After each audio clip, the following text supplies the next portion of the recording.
स्वस्थ सिद्धांत प्रसारण में आपका स्वागत है। परमेश्वर पिता की स्तुति और धन्यवाद हो कि हम लगातार बाइबल अध्ययन माला के द्वारा अपने जीवन के लिए और सेवकाई के लिए और प्रतिदिन के कार्यों के लिए सुधारने वाली शिक्षा को ग्रहण कर पा रहे हैं। आइए दूसरे तीमुथियुस और उसके 3 अध्याय के 16वें वचन में देखें कि परमेश्वर ने हमें किस उद्देश्य से पवित्र शास्त्र हमें प्रदान किया है। लिखा है, संपूर्ण पवित्र शास्त्र परमेश्वर की प्रेरणा से रचा गया है और उपदेश देने और समझाने और सुधारने और धार्मिकता की शिक्षा के लिए लाभदायक है, ताकि परमेश्वर का जन सिद्ध बने और हर एक भले काम के लिए तत्पर हो जाए। 16वें वचन में 4 बातें दी है जिसकी ओर आपका ध्यान खींचना चाहता हूं। ये परमेश्वर के वचन के द्वारा हमें उपदेश मिलते हैं, हमें बातें समझाई जाती हैं और साथ ही हमें सुधारा जाता है और फिर धार्मिकता की शिक्षा हमें प्राप्त होती है। लोग साधारणतः 15वें वचन पर आकर के रुक जाते हैं। मसीह लोग प्रभु यीशु मसीह को ग्रहण करते हैं, उद्धार पाते हैं और उन्हें लगता है सब कुछ हो गया और वे वहीं रुक जाते हैं। लेकिन 15वें वचन में स्पष्ट लिखा है कि ये मसीही जीवन का बाल्यकाल है, ये बचपना है कि हमने उद्धार को पा लिया।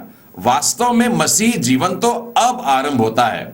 मैं 15वें वचन से बता रहा हूं, बचपन से पवित्र शास्त्र तेरा जाना हुआ है, जो तुझे मसीह पर विश्वास करने से उद्धार प्राप्त करने के लिए बुद्धिमान बना सकता है। यहां पर बचपन से पवित्र शास्त्र का जानना ताकि उद्धार का ज्ञान हो जाए। लेकिन जब हम 17वें वचन में आते हैं तो लिखा है, परमेश्वर का जन सिद्ध हो जाए। और किस लिए? प्रत्येक भले कार्यों को करने के लिए। परमेश्वर चाहता है कि हम बच्चे से अब वयस्क हो जाएं, छुटपन से निकल करके अब हम बड़े हो जाएं। हम अपने घुटनों पर चलने वाले ही न बने रहें, परंतु अब चलने और दौड़ने वाले भी बन जाएं। इन 4 बातों में आप फिर से गौर करेंगे कि पहले उपदेश है, सुधारने की बातें हैं और बाद में आता है धार्मिकता की शिक्षा। अर्थात धार्मिकता की शिक्षा हम तब पाएंगे जब हम सुधारे गए हैं, अर्थात हमारे भीतर की कुछ ऐसी बातें हैं जिनका निकल जाना जरूरी है। हमारे भीतर कुछ गलत शिक्षाएं हैं जिनको निकाल बाहर करना जरूरी है। पहले उन गलत बातों को दूर करना होगा, तब कहीं जाकर के हम नई और सही शिक्षा को ग्रहण कर पाएंगे।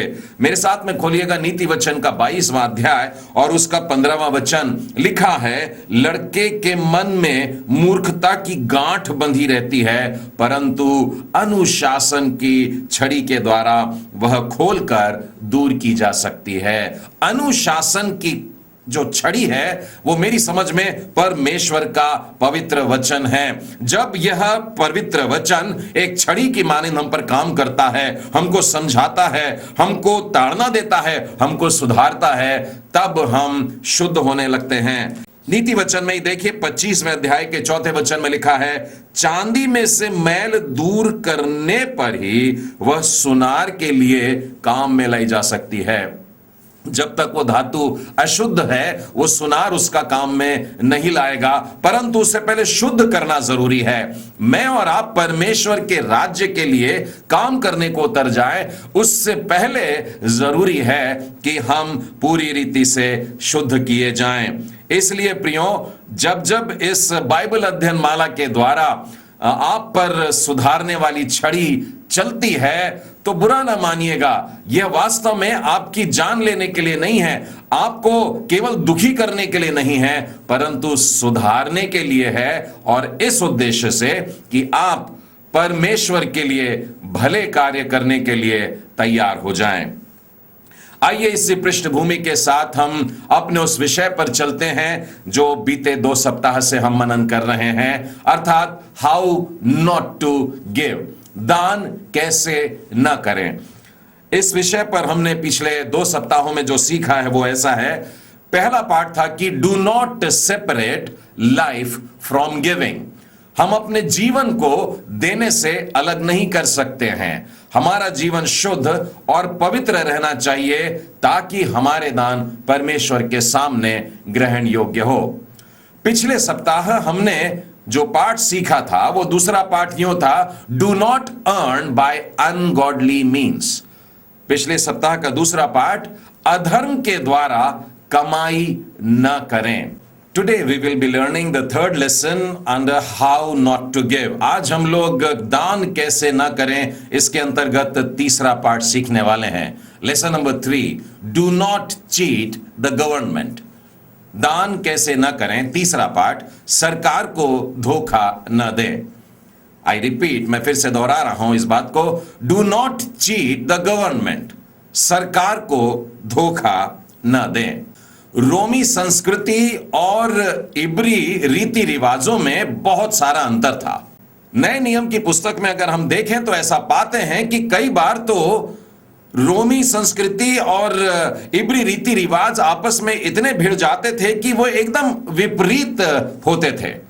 और यही कारण है कि विश्वासियों और अन्य जातियों के बीच में कई बार अनबन हो जाता था, मतभेद हो जाते थे, झगड़े हो जाते थे। पौलुस प्रेरित रोमियो की पत्री में विश्वासियों के लिए बड़े स्पष्ट शब्दों में लिखते हैं। मैं रोमियो के पहले अध्याय और उसके 7वें वचन में से बता रहा हूं। पौलुस कहता है, उन सब के नाम जो रोम में परमेश्वर के प्यारे हैं और पवित्र होने के लिए बुलाए गए हैं। जितने भी विश्वासी लोग रोम में रह रहे हैं उन सब को यह पत्र लिखा जा रहा है, यह सलाह दी जा रही है, यह आदेश दिए जा रहे हैं। और यदि आप देखें कि क्या क्या आदेश दिए जा रहे हैं, उनमें से एक ऐसा है, आइए 13वें अध्याय के पहले वचन को देखें। हर एक व्यक्ति शासकीय अधिकारियों के अधीन रहे, क्योंकि कोई अधिकार ऐसा नहीं जो परमेश्वर की ओर से न हो, और जो अधिकार हैं वे परमेश्वर के ठहराए हुए हैं। इसीलिए जो कोई अधिकार का विरोध करता है वो परमेश्वर की विधि का सामना करता है और सामना करने वाले दंड पाएंगे। अर्थात यह आदेश कि सरकार के अधीन रहना है, उनकी आज्ञाओं का पालन करना है, उनका आदर करना है, यह प्रत्येक विश्वासी के लिए जो रोम में रहते थे, प्रत्येक विश्वासी जो उन अन्य जातियों के अधीन जीवन बिता रहे थे, उनसे कहा जा रहा है। शब्द की तरफ भी गौर करिएगा, हर एक व्यक्ति, किसी को भी छूट नहीं मिली है इसमें से, हर एक विश्वासी को अपने शासकीय अधिकारियों के अधीन रहने के लिए कहा जा रहा है। और यह भी स्पष्ट कर रहे हैं कि जितने भी अधिकार हैं वो सब परमेश्वर की ओर से ही ठहराए गए हैं। वरन यह भी कहता है, यदि कोई अधिकार का विरोध करेगा तो वो परमेश्वर के विधि का सामना करता है और दंड के योग्य पाया जाएगा। 5वें वचन में देखिए क्या लिखा है, इसीलिए अधीन रहना न केवल उस क्रोध के डर से आवश्यक है, वरन विवेक भी यही गवाही देता है। अर्थात जो फलस्वरूप होगा उसके डर के मारे नहीं, परंतु मन के कारण, विवेक के कारण हमें अपने सरकार का आदर करना है। आगे यूं लिखा है, इसीलिए कर भी दो, क्योंकि शासन करने वाले परमेश्वर के सेवक हैं और सदा इसी काम में लगे रहते हैं। हमें कर बराबर देना है, समय पर देना है, इसीलिए हर एक का हक चुकाया करो। 7वां वचन, जिसे कर चाहिए उसे कर दो, टैक्स जहां पर भरना है वहां टैक्स भरना है।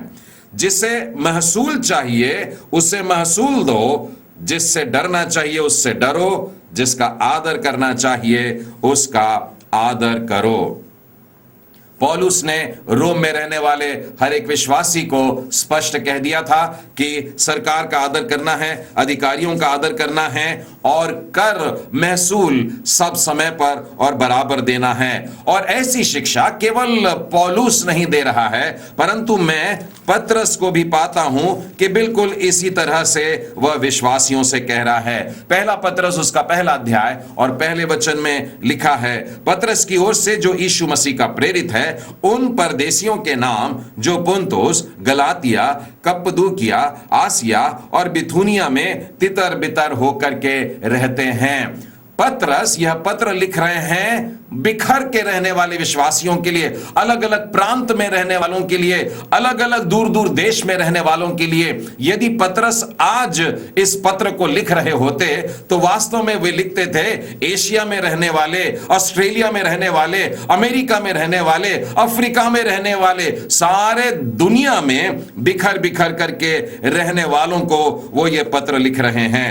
यह वचन हम भारतवासियों के लिए और भी जरूरी और महत्वपूर्ण है। देखिए क्या सलाह देते हैं। दूसरे अध्याय के 13वें और 14वें वचन में लिखा है, प्रभु के लिए मनुष्यों के ठहराए हुए हर एक प्रबंध के अधीन रहो, राजा के इसलिए कि वह सब पर प्रधान है, और हाकिमों के लिए इसलिए क्योंकि वे कुकर्मियों को दंड देने और सुकर्मियों की प्रशंसा के लिए उसके भेजे हुए हैं। फिर एक बार पतरस स्पष्ट रूप से सारी दुनिया में जितने भी विश्वासी हैं उनको सलाह दे रहा है कि अपने अपने सरकार के अधीन रहो, वहां के नियमों का पालन करो, राजा के, प्रधान के, गवर्नर के और वहां के जितने भी टैक्स के नियम हैं, कर भरने के नियम हैं, उनके भी तुम्हें अधीन रहना चाहिए। मैं कह रहा था कि हम भारतवासियों के लिए ये वचन बड़े खास हो जाते हैं, क्योंकि भारत देश में विश्वासियों पर केवल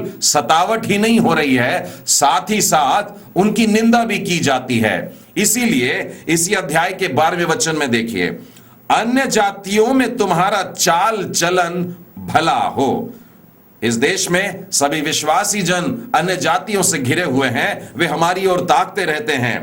अन्य जातियों में तुम्हारा चाल चलन भला हो, ताकि जिन जिन बातों में वे तुम्हें कुकर्मी जान करके बदनाम करते हैं, वे तुम्हारे भले कामों को देखकर उन्हीं के कारण कृपा दृष्टि के दिन परमेश्वर की महिमा करें। कोई भी व्यक्ति, कोई भी मसीही व्यक्ति सरकार का कर नहीं भरेगा, छुप जाएगा, चुरा लेगा। मैं चाहता हूं ऐसा सपना भी मत देखिएगा, ऐसा विचार भी मन में मत लाइएगा। आप एक मसीही विश्वासी हैं, आप परमेश्वर की आज्ञाओं को मान करके चलते हैं और परमेश्वर की आज्ञाएं हमें स्पष्ट कह रही हैं कि अपने देश के सरकार के कर के नियमों का पालन करते हुए सारे कर समय पर दिया करें। मुझे एक बात बताइए कि पौलुस ने और पतरस ने ये सारी बातें कहां से सीख ली? बेशक प्रभु यीशु ख्रिस्त से इन बातों को उन्होंने सीखा है। प्रभु यीशु मसीह के साथ हुई कुछ घटनाओं में से आपको बताता हूं। साथ में चलिएगा, मत्ती रचित सुसमाचार के 17वें अध्याय में कफरनहूम में चलते हैं। प्रभु यीशु अभी अभी नगर में प्रवेश किए हैं, लोगों की टकटकी लग गई, ध्यान से देख रहे हैं और लगातार प्रभु यीशु पर और भी बहुत से कारणों से वो देखा कर रहे थे। उनमें से कुछ लोग आकर के शिष्यों से पूछ रहे हैं कि क्या तुम्हारा गुरु मंदिर का कर नहीं चुकाता? शिष्यों ने कहा बिल्कुल चुकाता है। जब वे घर पहुंचते हैं, प्रभु यीशु ने अपने शिष्य शिमोन से पूछा, हे शिमोन, एक बात बता कि कर राजा अपने बेटों से लेगा या परायों से लेगा? शिमोन ने सोच करके उत्तर दिया कि गुरुजी, कर तो अपनों से नहीं लिया जाता, परायों से लिया जाता है। यीशु ने कहा तब तो मैं छूट गया। वास्तव में मंदिर परमेश्वर का घर है, प्रार्थना का घर है, और उस पिता का जो एक लौता है, क्या उस पुत्र ने अपने पिता के घर में कर देना चाहिए? नहीं देना चाहिए। लेकिन फिर भी प्रभु यीशु देखिए कैसा वाक्य कहते हैं, इसीलिए कि वे हमारे कारण ठोकर न खाएं, तू एक काम कर, झील में जा और बंसी डाल और जो मछली पहले आए उसका तू मुंह खोलना और तुझे एक सिक्का मिलेगा, और ये सिक्का ले जा करके मंदिर का कर मेरे और तेरे बदले में भर देना। प्रभु यीशु ने शिमोन से कहा कि तू उस मछली को लेना जो पहले आती है। कहने का मतलब यह है कि कर चुकाना प्राथमिकता के रूप में यह शुभ दर्शा रहे हैं, और इसीलिए कह रहे हैं पहली मछली ले और उसका मुंह खोल, सिक्का निकलेगा, जाकर के तुरंत मंदिर का कर भर के आ। बिल्कुल इसी प्रकार से एक और घटना प्रभु यीशु के जीवन से आपको बताना चाहता हूं जो कर चुकाने से संबंधित है। उसी पुस्तक में 22वें अध्याय में आइए और 16वें वचन से आगे हमको 21वें वचन तक ये घटना मिल रही है। यहां पर कुछ फरीसी लोग हैं जो प्रभु यीशु को बातों में पकड़ना चाहते हैं। वे सोचते हैं यीशु ने अगर बोलने में कुछ गलती कर दी तो पकड़ लेंगे और उस पर केस लगा देंगे। वे प्रभु के पास में आते हैं और पूछते हैं कि हमें बता कि क्या हमें कैसर को कर देना चाहिए या नहीं देना चाहिए। प्रभु यीशु जानते हैं कि इनके मन में कपट भरा है। प्रभु यीशु जानते हैं कि ये परखने के लिए मुझसे कह रहे हैं, और प्रभु यीशु ने बड़ा सुंदर और सरल उत्तर उन्हें प्रदान किया। उनसे कहा कि मुझे एक सिक्का दो जो कर में भरते हो। उन्होंने एक दिनार उनके हाथ में दिया। प्रभु यीशु ने उस दिनार को लेकर के उन्हें ही दिखा दिया और कहा कि इस दिनार पर, इस सिक्के पर किसकी तस्वीर ढाली गई है, किसका नाम छपा है इस पर। और लोगों ने कहा कि इस सिक्के पर तो कैसर की तस्वीर है, कैसर का नाम है।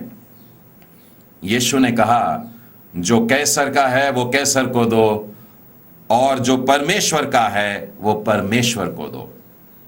प्रभु यीशु ने बड़ा सुंदर वाक्य यहां पर कहा, पर इसमें भी मेरा ध्यान एक बात की ओर खिंच जाता है कि यीशु ने यह नहीं कहा कि जो परमेश्वर का है वो परमेश्वर को दो और जो कैसर का है वो कैसर को दो। उसने कहा कैसर का जो है वो उसे दो, अर्थात कैसर को कर देना या सरकार को कर देना मेरी प्राथमिकता बन जाती है। प्रभु यीशु मुझे सिखा रहे हैं मैं अपने देश के सरकार का ऐसा आदर करूं, वहां के कर के नियमों का आदर करूं, और जो कैसर का है, जो यहां की सरकार का है, जो पैसा यहां का बनता है मैं यहां पर चुकाऊं, और जो परमेश्वर का है वो परमेश्वर को दूं। एक बड़ी विचित्र बात मुझे कलीसिया में दिखाई देती है। आजकल भिन्न भिन्न प्रचारक लोग दशमांश पर बहुत सारा संदेश देते हैं, लेकिन कर चुकाने के ऊपर मुझे कोई संदेश सुनाई नहीं देते हैं। यीशु ने और शिष्यों ने और पत्रियों में प्रेरितों ने दशमांश पर कभी कोई प्रचार नहीं किया। कोई शिक्षा हमें ऐसी प्राप्त नहीं होती है।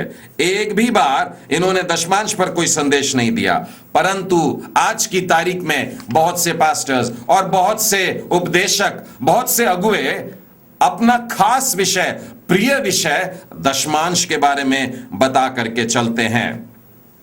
ऐसा होने से वास्तव में हम क्रिस्तीयता की प्राथमिकताओं में फेरबदल कर रहे हैं, उल्टा सीधा कर रहे हैं।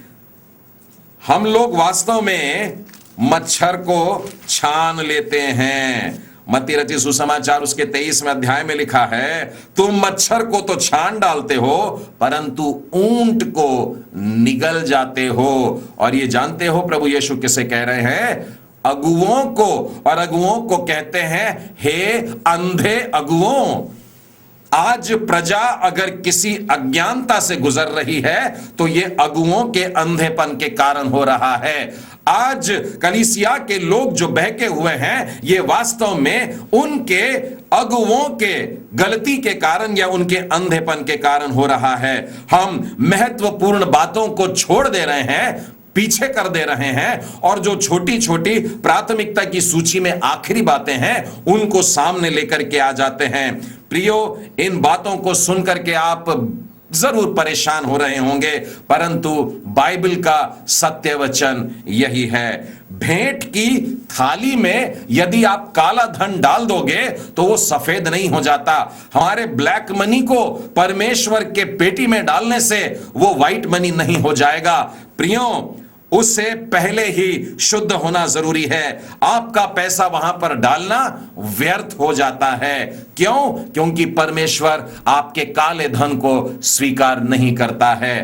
परमेश्वर जानता है कि जो धन आपने डाला है यह वास्तव में सरकार को जाना था, यह कर का पैसा है जो देश को जाना था, और इसीलिए परमेश्वर उसे हाथ नहीं लगाता। परमेश्वर चुराए हुए पैसों का दान ग्रहण नहीं करता है, क्योंकि आपने यह चुराया हुआ पैसा आपने कैसे कर चुराया? शैतान की सलाह मान करके। शैतान ने आपको फुसलाया, वहां के पैसे यहां पर दान कर दे, तेरा मान सम्मान होगा, बड़ा पैसा दे रहा है। लेकिन शैतान इस बात को जानता है कि ये चुराए हुए पैसे हैं।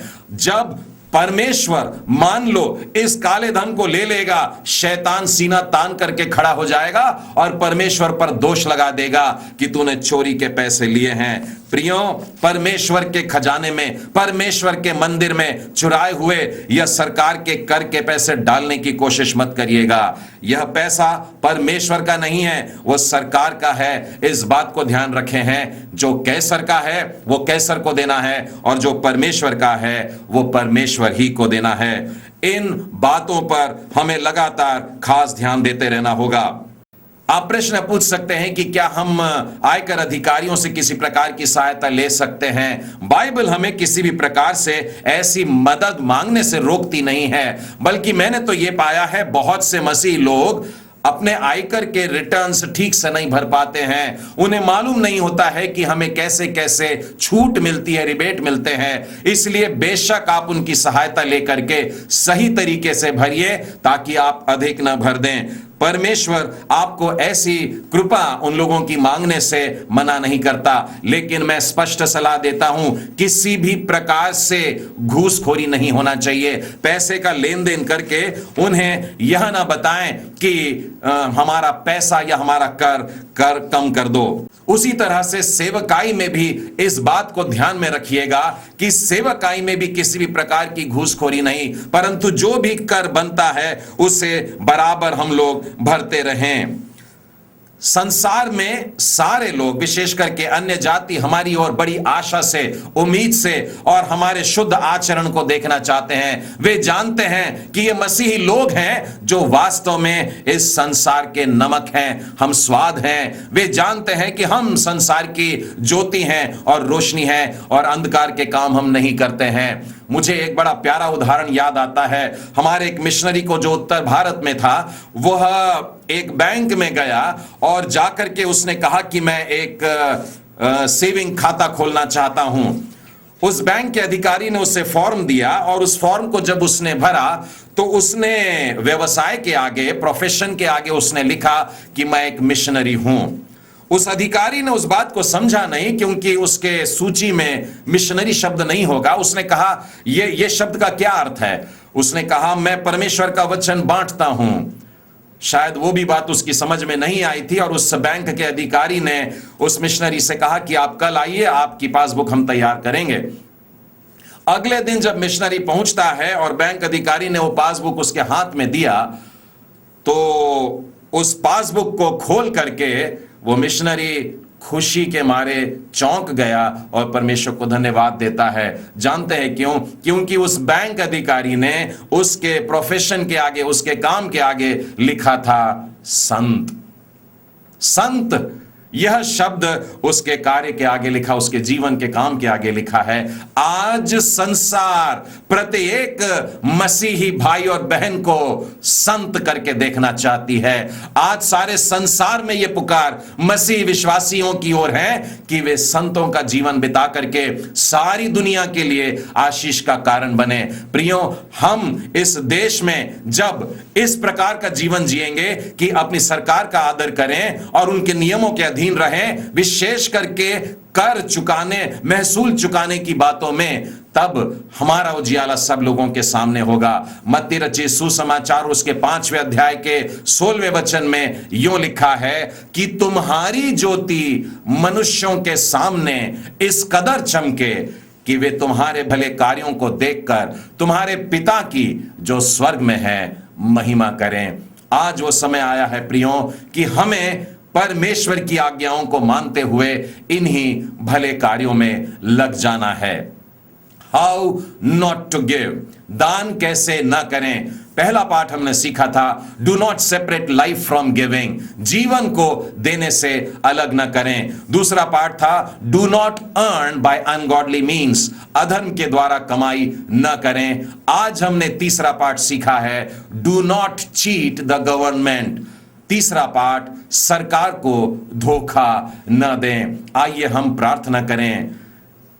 हे हमारे जीवते सामर्थी प्रेमी परमेश्वर पिता, आपके अद्भुत और पवित्र वचनों के लिए हम आपको धन्यवाद देते हैं, जिसकी छड़ी के द्वारा आप हमें लगातार सुधार रहे हैं। आपकी ताड़ना के द्वारा हमारे जीवन के मैल को आप दूर कर रहे हैं। मानो सुनार ने उस धातु को अग्नि में डाला है और उस कष्ट में से गुजरते हुए हम निर्मल हो जाते हैं। हे दयालु परमेश्वर पिता, आज का वचन स्पष्ट आपने हमसे कहा है कि जिस सरकार के अधीन तुम रहते हो उनका आदर करो और अपने देश के हाकिम का आदर करो, क्योंकि तुम उनके सामने मेरी ओर से भेजे गए हो और उनका अधिकार जो है वो मेरी ओर से दिया गया है। और यदि हम उनका पालन न करें तो प्रभु जी आपकी नजर में दोषी ठहरते हैं। हे दयालु परमेश्वर, हमारी सहायता करे को आगे को कभी भी हम काला धन न बनाएं, परंतु ईमानदारी से अपने सरकार को सहारा कर चुकाते रहें। हे प्रेमी परमेश्वर पिता, आपके इन स्पष्ट और सरल आदेशों के लिए धन्यवाद देते हुए यह प्रार्थना प्रभु यीशु मसीह के नाम में मांगते हैं, सुन और ग्रहण कर। आमीन। परमेश्वर पिता आप सबों को आशीष दे।